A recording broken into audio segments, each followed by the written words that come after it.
Здравейте, казвам се Петър Тишкин. Добре дошли в сайта ми petertishkin.com. Днес ще говорим за Big Brother 3 или по-скоро неговото VIP издание, което трябваше да бъде благотворително, но защо на зрителите не им изглежда като такова? Не знам идеала за работа на тези звезди какъв е, но на мен това предаване не ми прилича на като събрали се да работят, а по-скоро събрали се да живеят. В тази си форма Big Brother не се различава по нищо останало от абсолютно всички останали досегашни сезони на VIP и на обикновеното издание.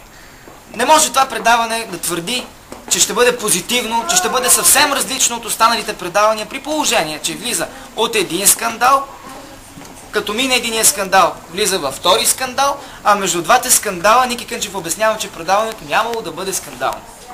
Мисля си, че точно това е причината, а не Славков, Кошлуков да се разколебае да влезне в шоуто.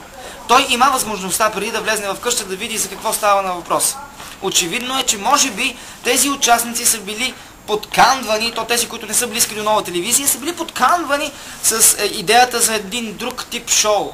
Но типа си е същия. Вълка кожата си мени, но нрава не. Но не може да ме убедите в едно, че това предаване изглежда благотворително. Не може вчера един човек на име Дел в предаването да казва думата хуй.